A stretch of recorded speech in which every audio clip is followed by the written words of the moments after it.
Chinese investment in Zambia. From Livingstone to Hakainde, Mongu to Chipata. Chinese influence is etched in our infrastructure. It's rare to tell a story of infrastructure development in Africa without mentioning China. Chinese funding is easier and faster because it comes with less conditionalities. That's a common justification as the country acquires loans, grants, and signs state agreements, which have given the country a new face. These grants, loans, and other bilateral partnerships in construction and infrastructure development have, over the years, opened up other investment opportunities for the Chinese in manufacturing, the extraction industry, including cultivation and export of precious Zambian timber.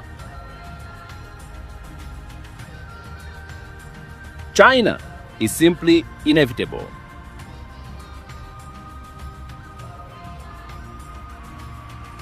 As infrastructure grew, so did cultural presence.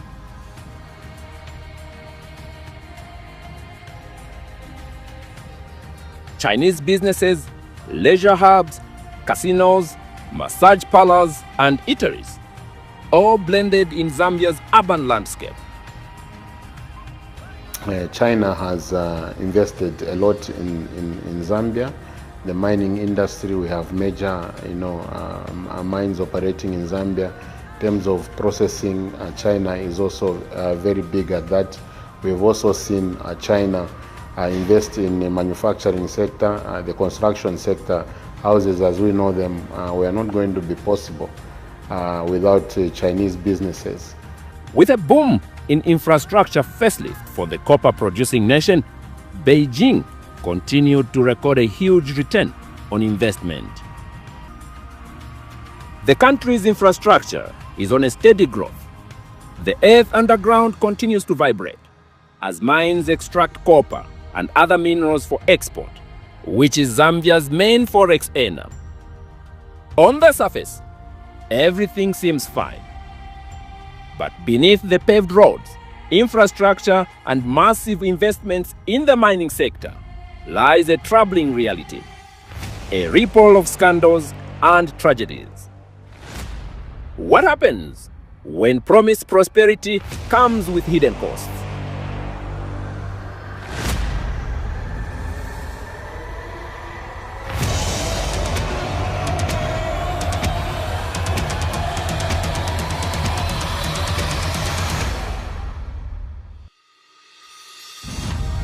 The Kafue River, stretching over 1,000 kilometers across the heart of Zambia, is not only a source of hydropower generation for the country, it is an artery of the nation, serving nearly 60% of Zambia's population. From rural fishing villages to the bustling capital city of Lusaka, more than 5 million people depend on this river for drinking water, agriculture, and life itself. On 18th of February 2025, Zambia woke up to a slow-moving catastrophe. A massive tailings dam gave way at one of the mining companies, unleashing over 50 million liters of acidic, toxic mining waste into Mwambashi River and eventually into one of Zambia's most precious lifelines, the Kafue River.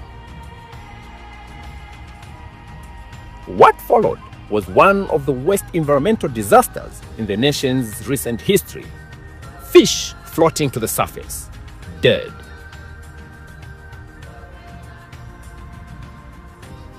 Livelihoods collapsed overnight. Crops shriveled. Abantu bulimi nabona ika tabakalime muri biri muri aya mabala ico ningalomba ko kubuteko cyakutila bafule batupela kwa malayi mutu aisaitira mu mabalomu chimbicha la konkapo bafule baba compensated ukubapele ndalama ishakutila bashita mwefile fwa kwa pakuti bulimi ubutunguluke. As Zambia faces the aftermath of this disaster, questions arise. How could this happen? What does this mean for the millions who call this river home? And most importantly, who must be held accountable? Sino-Metals is a subsidiary of Luansha Mines China Non-Ferrous Metal Mining Company, a Chinese state-owned enterprise engaged in development of non-ferrous metal mineral resource and construction projects for the Asian economic giant. We are in Kalulushi, on the Copperbelt province of Zambia. We take a drive to the scene of the accident as the company corporate affairs official explains how it all happened.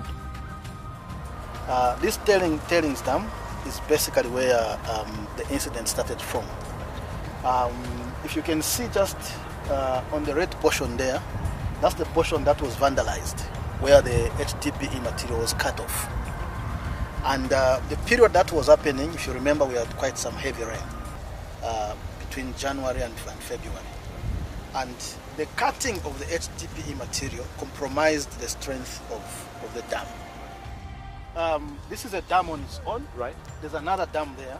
But then, because there's a wall in between, when the wall is weakened, it collapses. It affects the next one. The flow goes into the next one. Right. But then they have a design capacity. Right. Okay? So the next dam could not hold the flow from this one. Right. So it also got weakened. Right. So that's basically where the problem started. And it ended up besting the first one now, which is A. Then it was 50,000 cubic meters in total that escaped from this system. You can see there's some remaining already. So 50,000 escaped, 20,000 was retained in our pollution control dam, and then the remainder is what went all the way up to downstream. So the challenge that we have is that there's a lot of intrusion into the dams.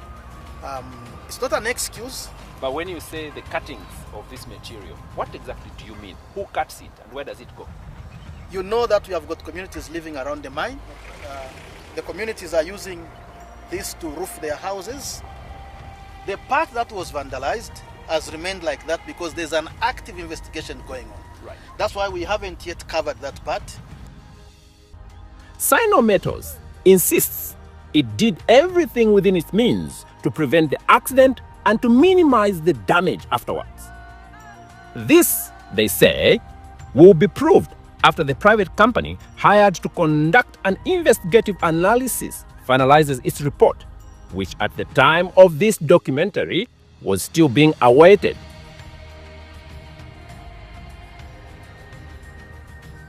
In a rare gesture of transparency, Sino-Metals accepts our request for an exclusive interview with the highest-ranking official, the company chairman.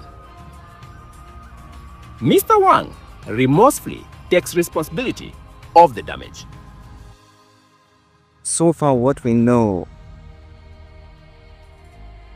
according to our preliminary internal investigation, is mainly due to the heavy rain and the illegal bids who has vandalized the HDPE liner. Don't you have a team of people responsible for that department to monitor every now and then to see that, Yes, we have the security system in databases patrolling the tanks, which covers 24 hours. So this happened suddenly. It means they were not able to detect the cracks until the accident happened. If people just illegal vandalize the HDPE liners, it's difficult for the security to fight the specific damaged part. But, yeah. Do you have other tailing dumps elsewhere? For Sino-Metals, we only have the tailing stands in the licensed area. So you don't have anywhere else, the tailing dump? Yeah. It's just here? Yeah, out of our licensed areas, we don't have.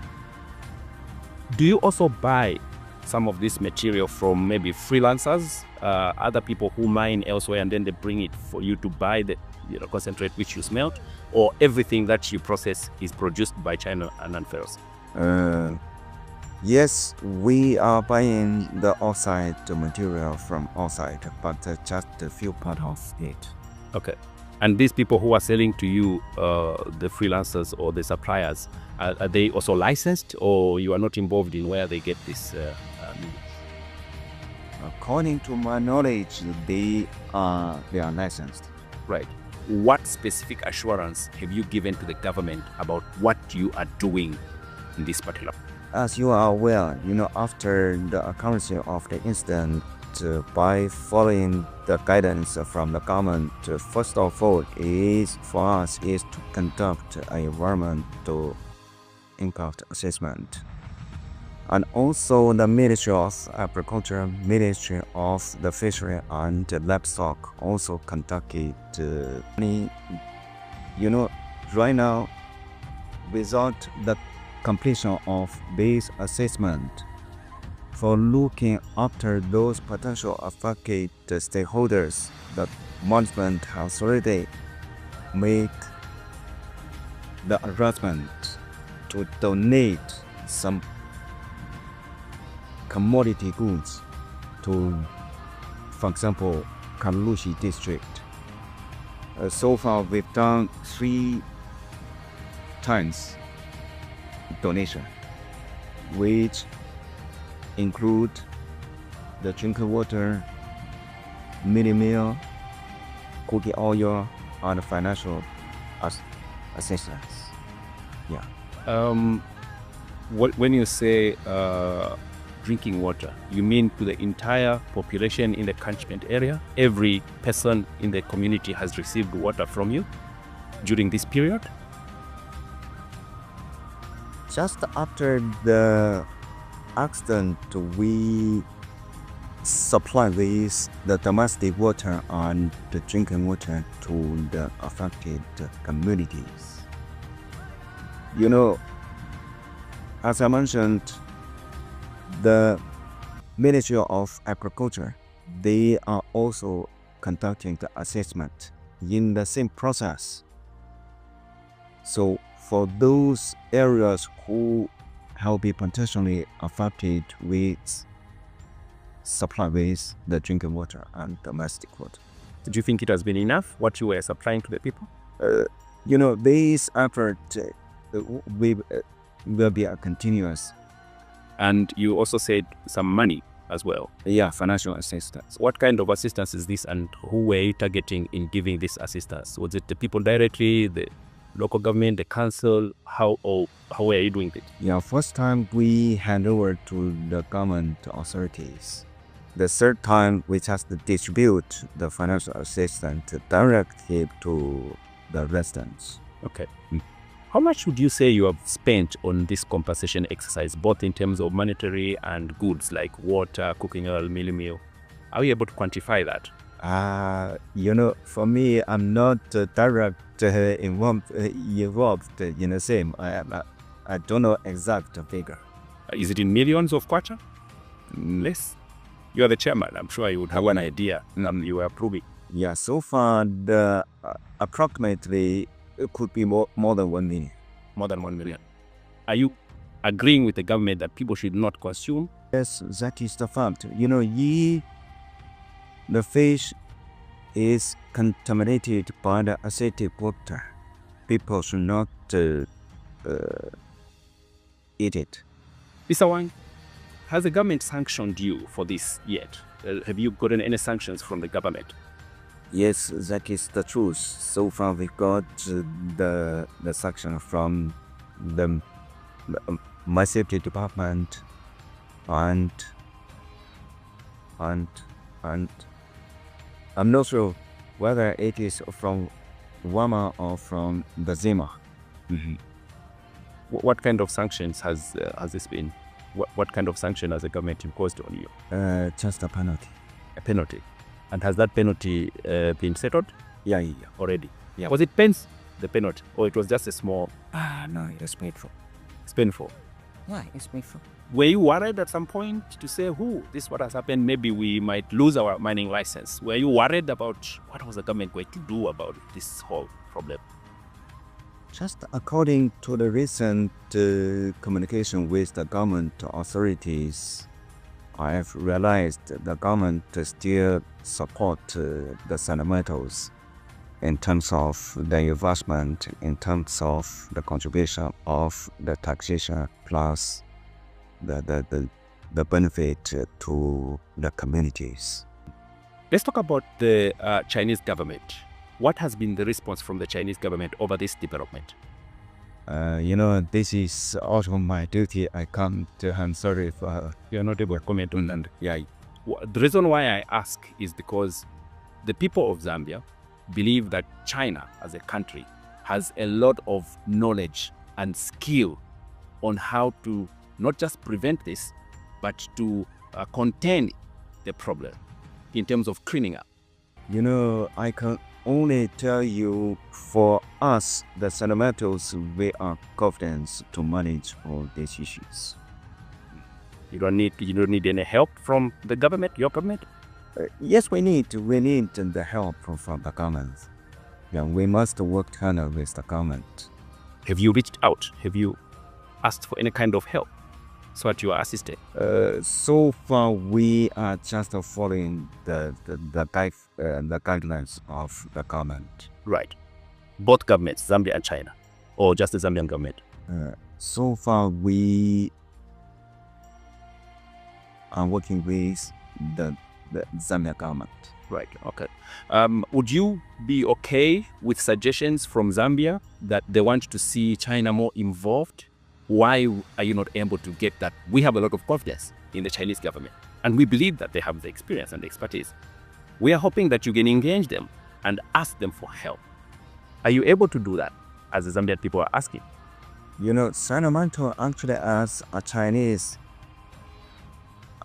Chinese invested company, I think for us, we are able to manage these issues. Away from this office, communities are devastated.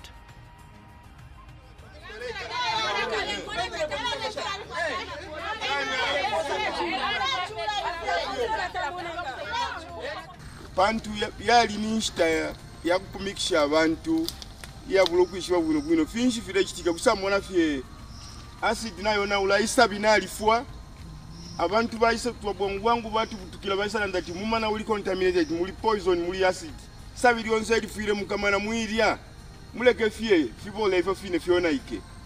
According to experts, the damage caused by Sinometal's accident is not only limited to the water, but to the soil as well, because acid percolates into the ground, leaving a longer-term impact on agricultural activities along the banks of the affected water bodies.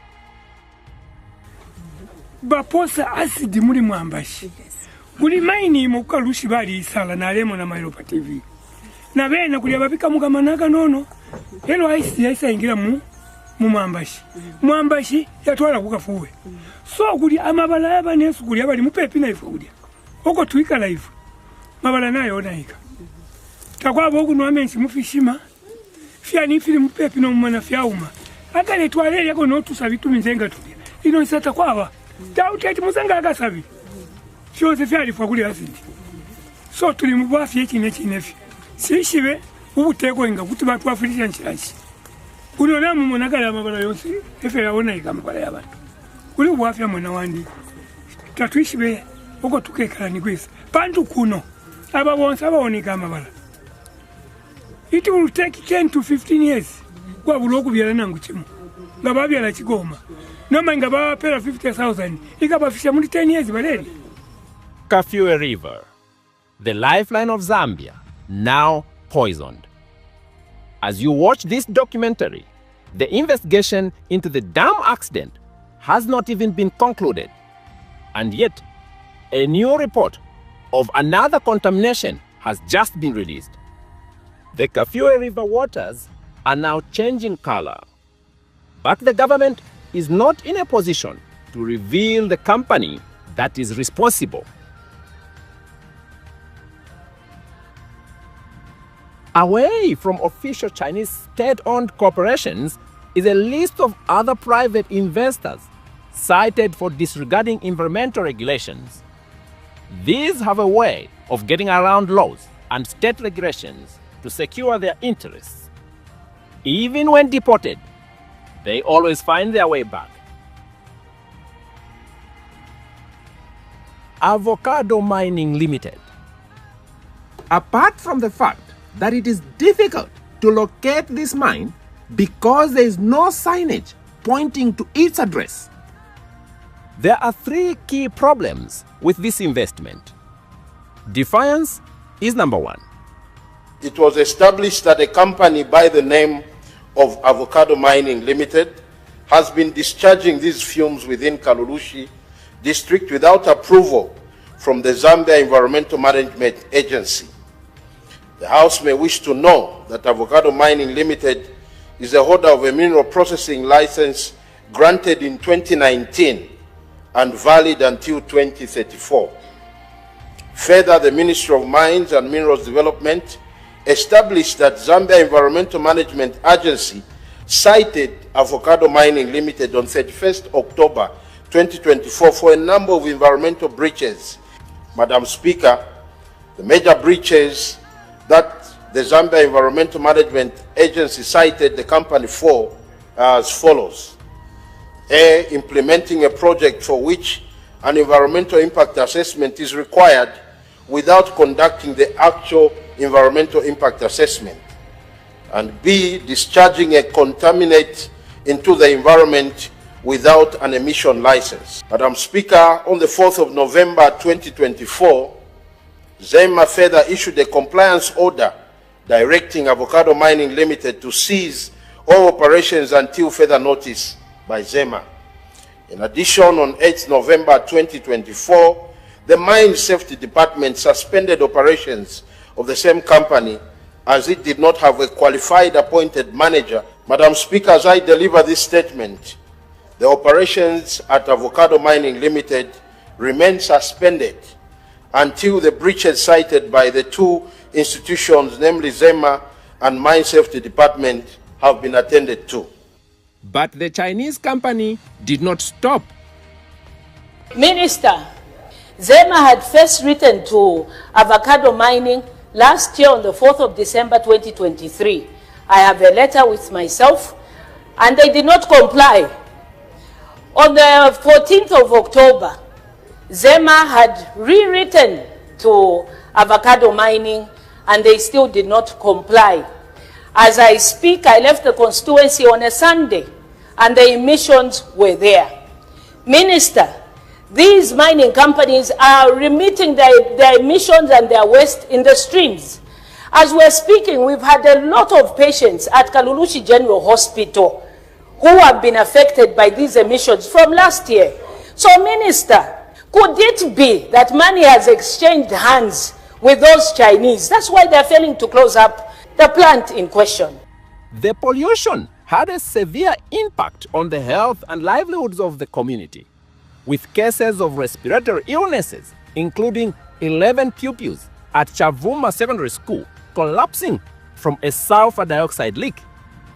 While the minister insists, on one hand, that the government has shut down operations at Avocado Mine, his mining cadastre department has only recently approved the renewal of mining license for Avocado Mine. One hand of the government is suspending while the other is renewing. This is the second problem. But there is a much bigger problem with this company: the investor himself.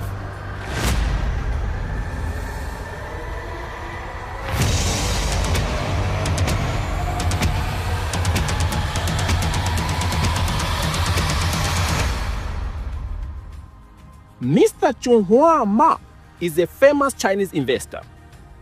With his brothers, they run a number of businesses, among them a company called Avocado Mining Limited. They buy copper and process it. But as revealed by the government, they do this business illegally while flouting environmental laws. As we explain in the next chapter, several Chinese mine investors buy copper ore cheaply from the black market, some of it stolen. Around 2016, Mr. Chung Hua was deported from Zambia after he was arrested in connection with the theft of copper belonging to a named mine. The circumstances surrounding his return to Zambia around 2019 are not clear, as the government record on this case have allegedly been expunged. How he had his deportation case overturned remains a mystery. But there is more to Mr. Chung Hua. In 2021, a truck ferrying copper for export was intercepted by criminals and the contents stolen. Records show that the copper was moved back to the copper belt within Kalulushi town at a yard belonging to Mr. Chung Hua. This led to Mr. Chung Hua's arrest and second deportation. But this was not for long. Mr. Chung Hua knew his way around Zambia. Soon after the new government took office, Mr. Chung Hua bounced back. As a matter of fact, he is seeking a permanent residence. But who do they sell this copper to? Chung Hua is elusive. But in this exclusive interview, his brother explains how the man who was arrested, deported in connection with copper theft, returned to Zambia to continue with his business. Hello, how are you? Okay, good. Fine. Am I speaking to Mr. Jambi? Yes. Oh, okay. My name is Joseph.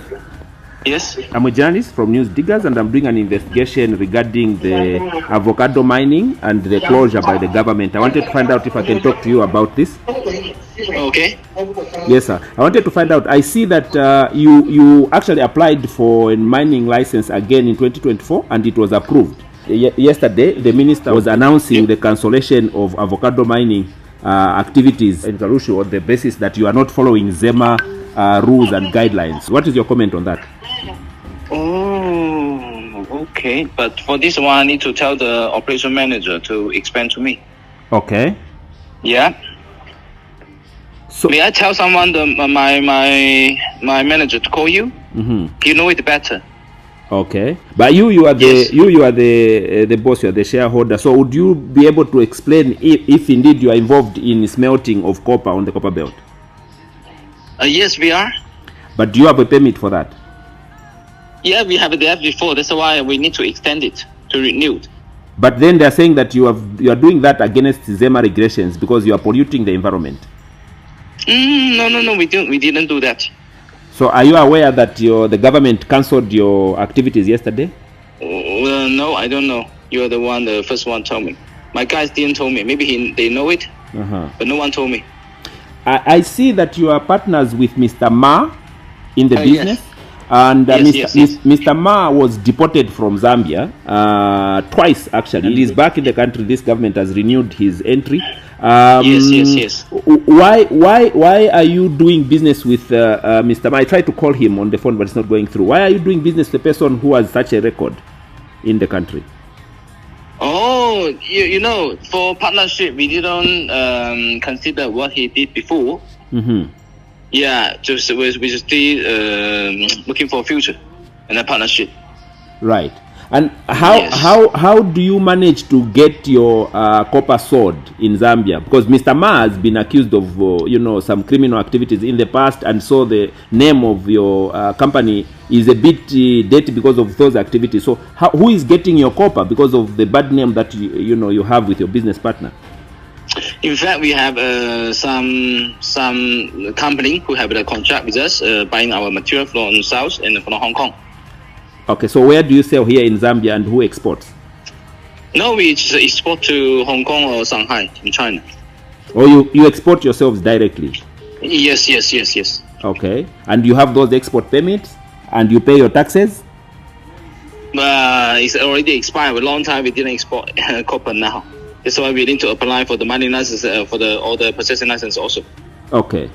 Is it true? Some people say that you mostly pay politicians in order to get your way around your businesses, and sometimes you even pay ministers in order to get around this. For example, a person has been deported twice and then comes back into the country. How is that possible without, corrupting someone, without paying a bribe?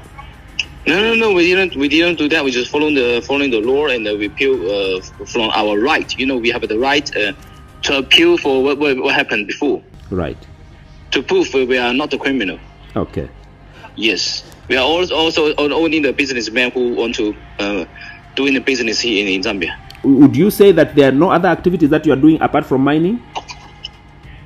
No, we are the only smelting and the mining also. Only. That's all. Okay. What about at the bank? I hear from my sources that you are actually depositing huge amounts of money and exporting that money back to China. Those amounts of money that you are depositing, where is the money coming from? Is it coming from your mining activities, or where is the money coming from that you are depositing in your bank accounts? No, in fact, we're doing some trading business for copper before. We are buying material also here, mining here, we smelt here. We export the copper out for the country. Right. Like Hong Kong, like China. So after we sell it, we send the money to Zambia also. Then we continue to send money to return our business. Right. Yeah. I was asking specifically for the money. When you deposit money, for example, in your accounts here, is it money from the sale of the minerals that you mine, or where does this money come from? Deposit?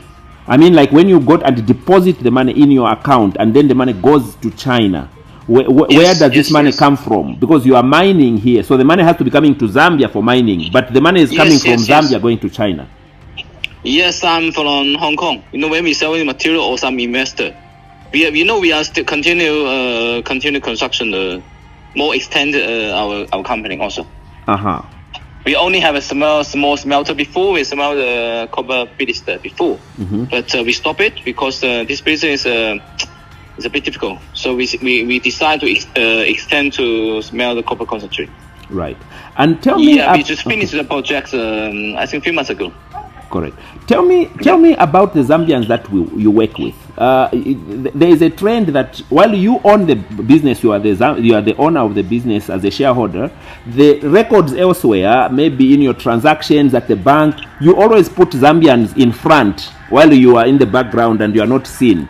Is that deliberate? I don't know about that. It's my partner who doing that. I see. Okay. Yeah. Mr. Ma know it better. My brother. Oh, Mr. Ma is your brother? Yes, he's my brother. He knows it better. A press query is sent to the Ministry of Home Affairs seeking an explanation for the return of Mr. Chung Hua, who had been deported twice on criminal-related charges. The government is unfazed. The ministry says Mr. Chung Hua has the right to appeal any punishment slapped on him by the government in the past.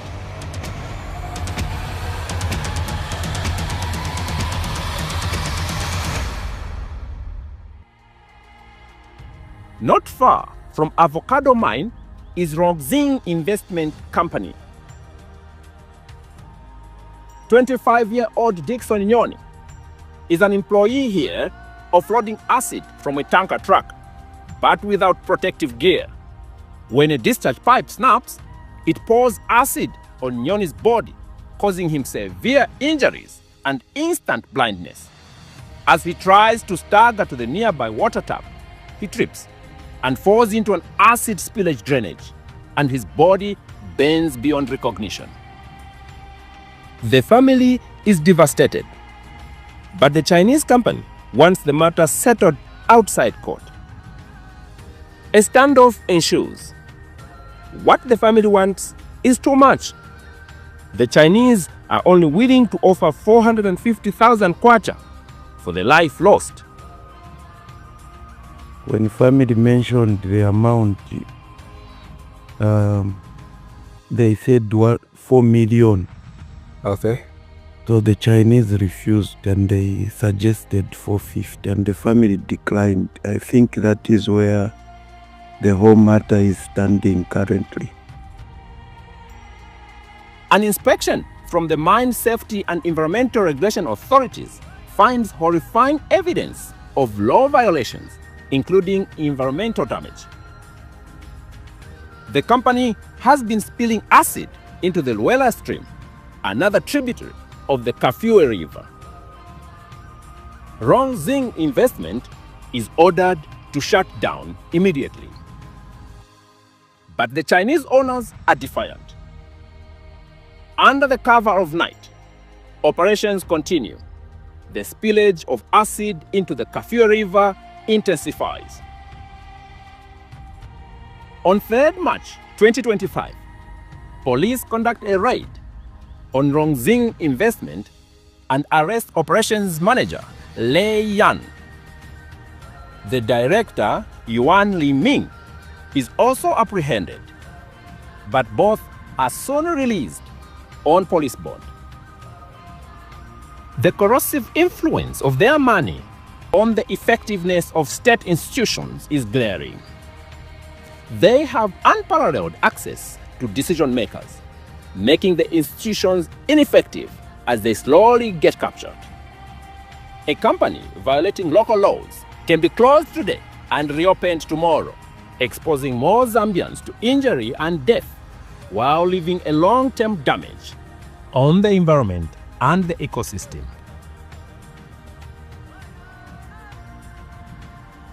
In the heart of Zambia's copper belt, the town of Chingola is known for its rich copper deposits. But beneath its wealth lies a dark, deadly secret. Here, illegal mining, fueled by the greed of foreign businesses, mostly Chinese, and the desperation of local miners, has turned this once thriving community into a valley of death. This is the story of Chingola's blood copper, a tale of exploitation, death, and the unending pursuit for profit.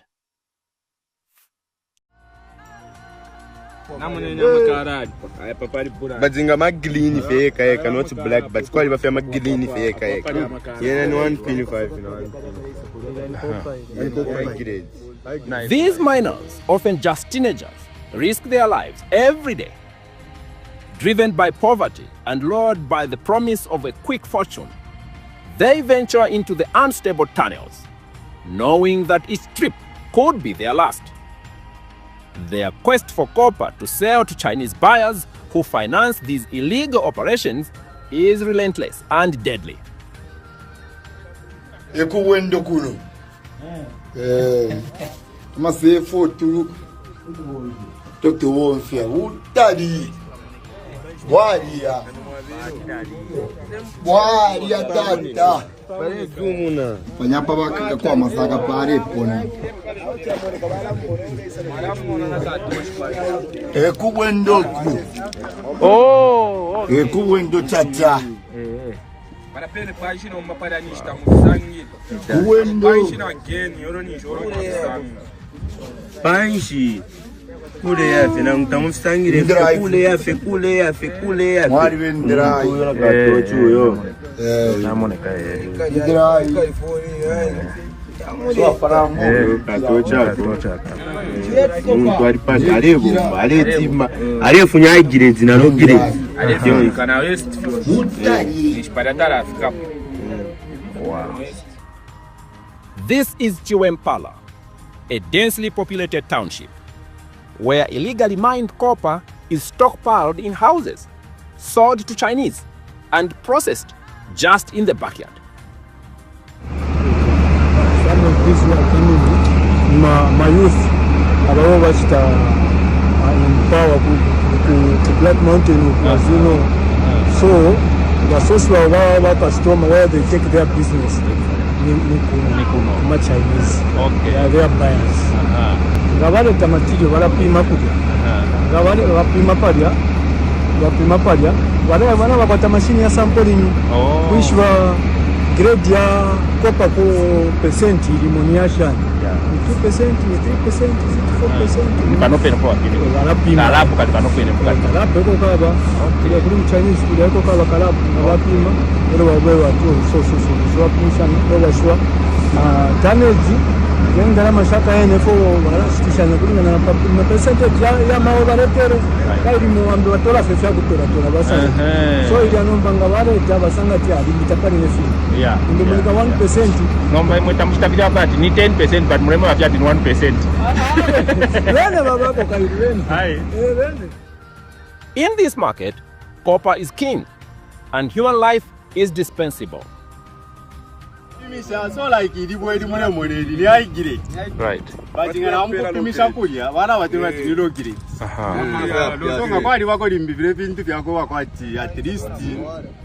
Zambian government could you go to the Pimishako then Pakutola Kuma Chinese right.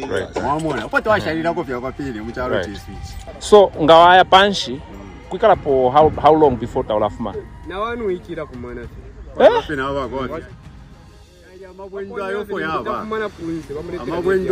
Panshi pia pene.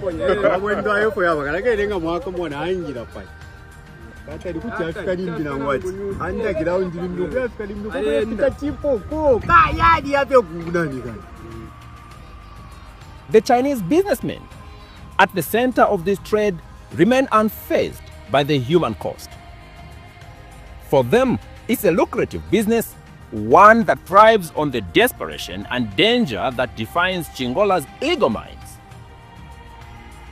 Just over a year ago, tragedy struck the copper-rich soils of Chingola, Zambia. At Seseli mine, up to 36 illegal miners were buried alive after the weak walls of the tunnel caved in.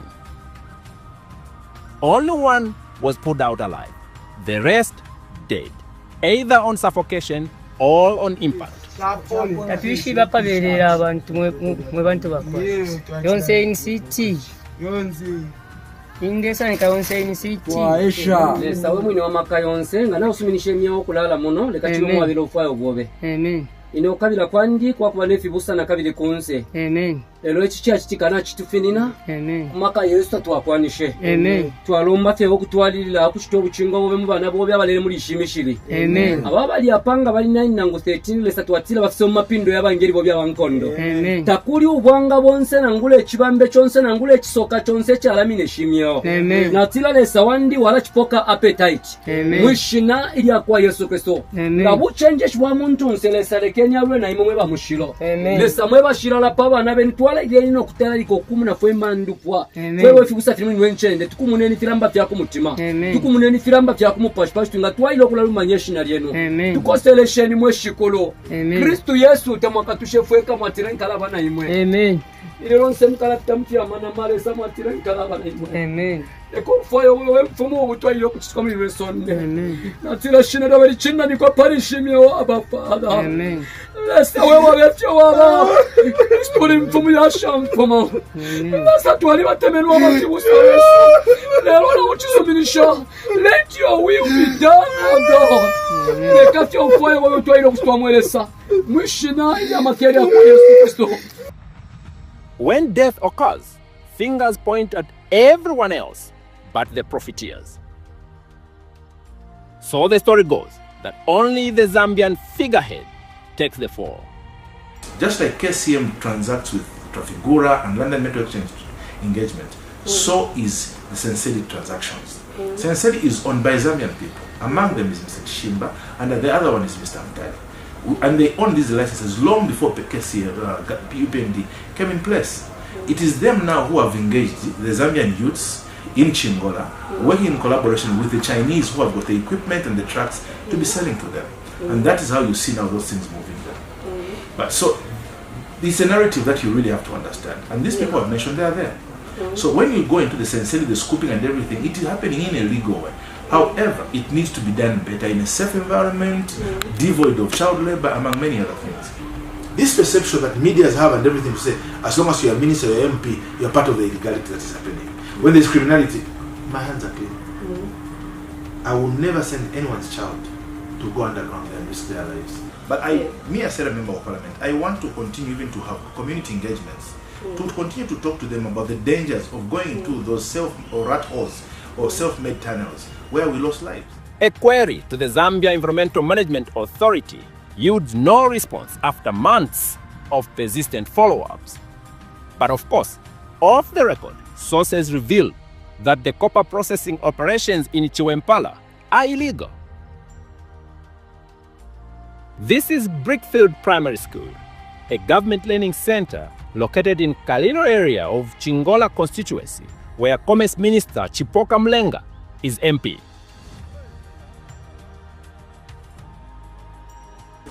It's not every place where mining activities should take place, where copper processing and smelting should take place. I have seen in some areas which are designated to be farm blocks, and I've visited 2 of them, close to a school called Wankole Primary School, where when the students are raining, it is evaporating and it is producing to be an environmental hazard to the pupils. And I've told them this cannot go on and they should stop. The school had to be closed and pupils sent back because of the fumes of toxic dust and smoke emanating from the nearby mining activities by a Chinese investor. And number 2, those areas are farming blocks. They can never start processing copper in those areas. And what kind of process methods? I have seen, long before we took over office, going to Lulamba, going to Kasompe, going to Kanko, the copper process plants that they have set there have damaged the water table.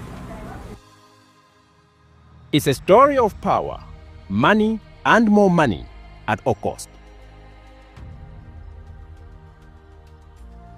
The story doesn't end at pollution and illegal mining.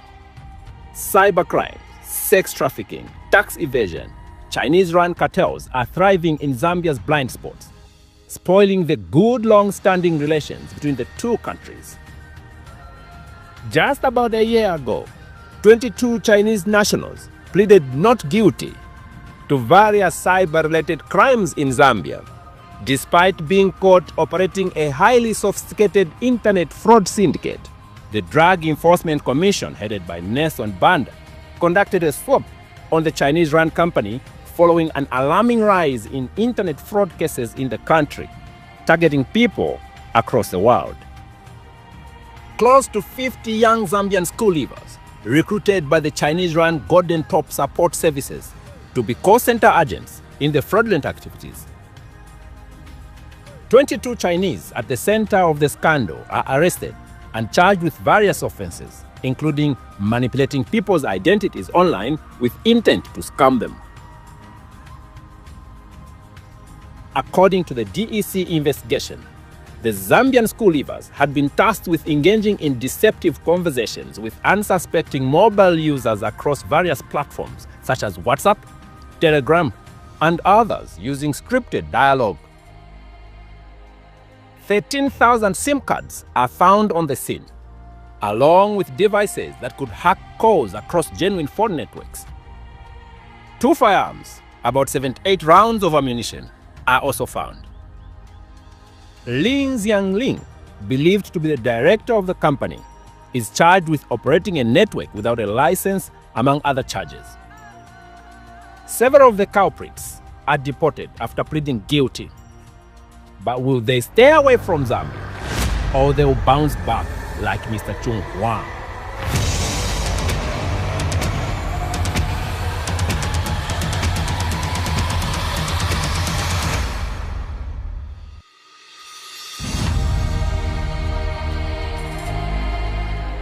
What started as whispers turned into cries for help. He come here and say, right now you will go to Congo and you will work in Congo. I said, no, I will go only home. I'm not going anywhere. And she's like, What is the name of this lady? And which country is she from? She's from Chinese. China. Oh, she's from China. So you are one of the people that she's captured in Zambia? Yes.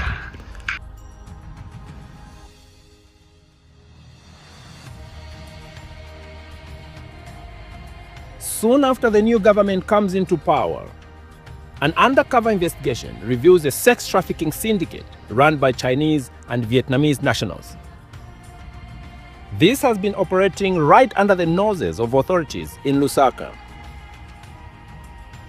Yan Wu Chen, a Chinese national, and her partner, Nguyen Thi Minh, were arrested after they were identified to be at the center of the sex trafficking scheme through a company called Pink Blue Investment Limited, operating in Lusaka's affluent neighborhood, Roma.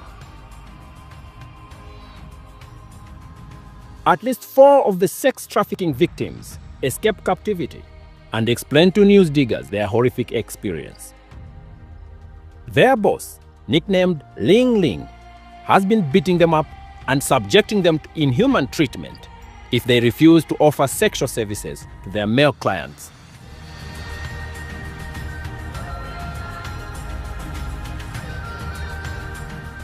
Ling Ling has been holding on to their passports to prevent them from leaving the country. Today, so I can't go visa. So can't go visa. Okay, good. Can't go working. You know, I take you like this one. Okay, like high people, you look at the local. You say, oh, okay, okay. I just this one. Come give you visa. This one you look good. The coach is happy. You call police. Immediately, money give me. You understand? I give you call police. Are you? That's my problem. Something can seem fair. Okay, no problem. No. I call police. What are you doing? You ain't giving me money. Call police. You call me say some come here. Give me money. Talk. No. It's too much chicken in here. No, listen to me. What are you no. talking about? What is it? Your money, you want to give me. This one mine. We both no. Your coach is coming here. Even the this one house giving me money. Okay. Even the teaching giving me money. What are you talking about? What are you talking about right now? Do it, please. What are you talking about right now? Don't take giving me money. Look, get out. What you want? What you want? 他今天不给钱，不给房间费用，不给老子机票钱，今天晚上给老子滚出去！真老子来这一套。Okay. A year passes by. Nothing is heard from the story. Another year later, the Zambian Immigration Department with the Drug Enforcement Agency apprehends 13 Chinese nationals, 2 Vietnamese, and 2 Zambian drivers for engaging in commercial sex activities with some named casinos. Among the arrested, 36-year-old Chinese national Lai Aoping.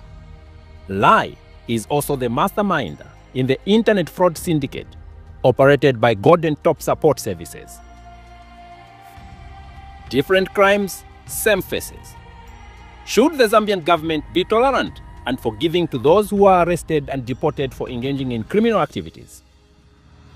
Who is benefiting and protecting the bad investor? Where does the money go? How does it leave Zambia? For News Diggers, I'm Joseph Mwenda.